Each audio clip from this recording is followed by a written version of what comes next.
Ads from the past that would be banned today. Women have moved out of the house and taken on important jobs in the job market, while men are now actively involved in child rearing, from changing diapers to attending school plays.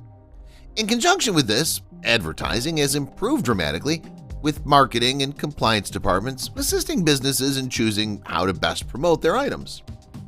Businesses that don't take caution with their billboards risk spending money on ads that the public will see as discriminatory and demand be taken down. However, a lot of popular ads back in the day were not just discriminatory. Wives, look this ad over carefully. Circle the items you want for Christmas. Dormeyer. The list of gifts is hardly romantic. There's no diamond earrings, handbags, roses, or chocolate. These gifts say, I need you to toast bread, brew coffee, bake a cake, make some waffles. To ensure that their husbands purchase them a home appliance, they're lastly taught to cry crocodile tears, but only sparingly. At that point, the wives are advised to purchase the gift for their husbands before she starts to cry, implying that not only are men the sole breadwinners of their homes, but women are financially reliant on them and will break down if they don't receive that coffee maker. Show her it's a man's world. Van Heusen. This ad implies male dominance, with the woman presenting her husband breakfast in bed submissively on her knees. The man has his hands behind his head, another sign of superiority. It's doubtful he'd include his wife to join him for breakfast since she's confined to the role of servant. If you zoom into the fine print, it says the ties are for men only, and the power-packed patterns tell the woman it's a man's world and makes her so happy that it is. First, women wear ties, and fashionably so. Second, today's modern woman won't be happy if you tell her it's a man's world. And third, if this ad were out today, that man's gonna end up strangled by the very tie he's wearing. So the harder a wife works, the cuter she looks. Kellogg's Pep. Instead of promoting the vitamin-enriched cereal that keeps the woman happy and vibrant after a long, busy day at home while her husband looks exhausted when he arrives from his 9-to-5 job, this chauvinistic ad highlights that a wife looks prettier the more housework she gets done. The chef does everything but cook. That's what wives are for. Kenwood Chef. Yet another ad that reduces women to dutiful housewives. This particular ad emphasizes that a woman is expected to stay at home and cook for her husband and children. In the 1960s and even the 1970s, a woman's primary occupation as a housewife involved managing the household, doing the housework, and caring for her family. Even if the woman was employed as a clerk or a shop assistant before she got married, once she gets hitched, she's obliged to quit her job and rely on her husband as the sole breadwinner. In this ad, the husband appears to even win brownie points for giving his wife an appliance. The proud man of the house anticipates better food since he was thoughtful enough to buy a mixer that whisks eggs and makes dough. But it doesn't fry bacon and eggs or grill steaks. It doesn't wash the dishes or do the laundry. It doesn't clean the house or sweep the floor. Since this thoughtful gift obviously doesn't do everything but cook, perhaps the husband could help out with some of those chores. Or, take his wife out to dinner. Learn to train your wife in 5 easy lessons. The Committee for a Better America. This ad promotes a free book for men on how to educate their wives, as they would train a loyal and obedient dog to greet them when they get home, pick their slippers, and remain quiet at their feet. There are at least 2 ads in this collection that imply a woman's place was at a man's feet. Blow in her face and she'll follow you anywhere. Tippolette. First of all, secondhand smoke causes many health concerns, such as severe asthma attacks, lung cancer, and many other cancers. High blood pressure, heart attack, stroke, emphysema. Doesn't matter if it smells like grapes, cherries, or wild blueberries. No woman should follow a man who just increased her risks of heart disease. Perhaps both men and women back then weren't aware of the hazards of smoking, but the scandalous double meaning of blow in her face and the sexual innuendo in the ad are rather blatant. This is probably influenced by the sexual revolution of the 1960s, a time of sexual liberation when people openly talked about activities in the bedroom, welcomed all forms of sexuality, and didn't shun public nudity and pornography. The last tagline, though, "Smokers of America, do yourself a favor," is pretty lame. A girl-sized hand needs a girl-sized pen. Parker.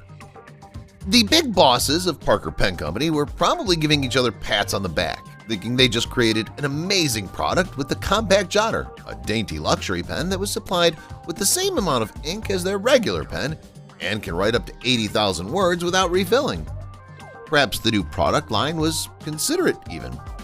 Until they kept comparing girl-sized hands with their man-sized jotter.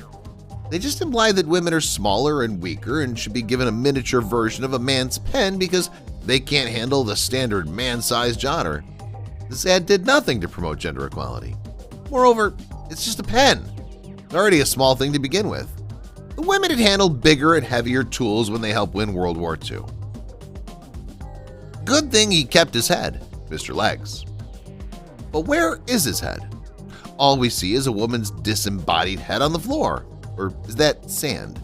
Why would you wear slacks and Oxfords at the beach? And then you realize it's one of Mr. Legs' many sexist print ads. The infamous ad campaign for men's slacks showed the superiority of males and the degrading position of females.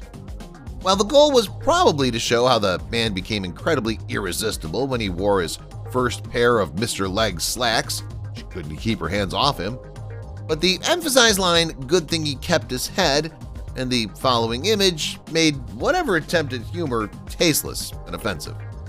The sexual innuendo and double meaning of the word head are undeniably sexist and perverted. On the bottom of the ad, there's an offer to send for a leg gauge to find out if the girl has perfect legs. Let a sexist and perverted company measure your legs? No thank you. It's nice to have a girl around the house. Mr. Legs. Here's another one for Mr. Legs' nefarious ads. Let's see how this one did in our offensive ad checklist. A woman's disembodied head's on the floor, terribly rude. Her head is attached to a tiger skin rug, disturbing and also in violation of federal wildlife conservation laws. The man's leg is propped on the woman's head, absolutely unacceptable. The ad copy. Though she was a tiger lady, our hero didn't have to fire a shot to floor her. If you'd like your own doll-to-doll carpeting, hunt a pair of these He-Man Mr. Legs slacks. Again, missed the mark at being funny, although it definitely got people's attention. Loose women may also be loaded with disease. Public service announcement. This ad is a reminder for men, particularly lonely businessmen on the road, sailors docking at ports, and servicemen returning from the war, that women with loose morals are just as dangerous as loaded guns. In fact, the ad doesn't even bother with subtlety by using a metaphor. The ad just crassly states that loose women may also be loaded with disease. The terrible attempt at figurative speech doesn't end with a gun being loaded with bullets while a promiscuous woman was loaded with disease. The ad also points out how V should stand for victory, not venereal diseases. The public service announcement is also rather one-sided, focusing on the diseases that men can get if they engage in one-night stands with easy women. However, there's a failure to mention unwanted pregnancies and the STDs women can get from men. If your husband ever finds out you're not store testing for fresher coffee, Chase and Sanborn Coffee Company. Most of us enjoy a good cup of coffee, but this ad will leave you a bitter taste in your mouth. We're sure coffee freshness is not as grave and serious a matter as domestic abuse. This ad by Chase and Sanborn implies that men can and will punish their wives if they bought flat, stale coffee instead of the fresh one the company packed and sold in sealed, pressurized cans. This ad reinforces the idea that the husband is the dominant figure in the household who can discipline his wife like he would a misbehaving child.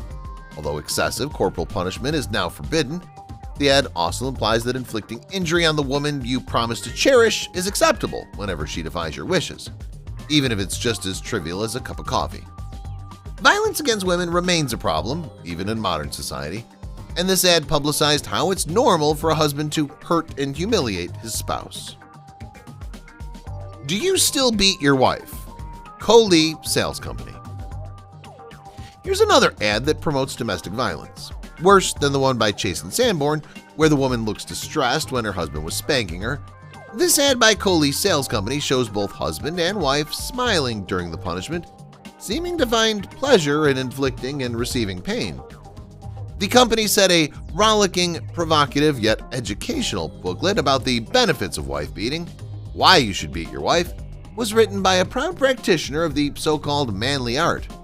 At a time when some husbands had probably advanced in thinking and realized domestic violence had no place in the home, Coley's sales company states that men should never have stopped the barbaric practice to keep traditional masculine norms and maintain their dominance over women. Order a booklet to receive a refresher on exercising violence and sexism. It's hair-raising to think about how many copies of this booklet were sold. You mean a woman can open it? Monte Ketchup. At least a few times we, both men and women, have purchased that jar of cream or bottle of sauce that's just difficult to open. Some of us have even resorted to watching instructional videos for hacks on how to open a tight bottle cap. However, this ad exploited how women are the fairer and weaker sex who rely on big, strong men to open bottles for them. It seemed Del Monte designed the screw caps with grooves specifically for women because women wouldn't be able to open a bottle otherwise. It's an innovative and helpful product. The company presented it in a sexist and stereotyped manner that's deemed offensive today. It'd be fun to give the people behind this ad plastic bottles with child-proof push-down and turn caps to open. No amount of brute strength would help them pry those stubborn things apart. This is a computer? Datacomp Web Technologies. To be fair, this machine does look more like a typewriter than a computer. We can show it to any man or woman born in the 90s or later, and they might ask the same question. In fact, even personal computers from the 80s didn't look like that. Where's the monitor? The Datacomp 404 is a digital processor. Yes, it's a computer even with the missing monitor that was considered small but with big computer features. And this was a massive step in technology and innovation many decades ago. However, the 1960s ad by Datacomp did not endorse how amazing the new product was, as well as they did in typecasting secretaries in the office. Sadly, at the time when office machines were modernizing the workplace, the promotional ad did women no favors. Wearing a short dress that's flaunting her long legs, this ad stereotyped a woman's role as the all-powerful CEO's sexy secretary. Yet another depiction of a man's superiority over women, not just in the household, but also in the workplace.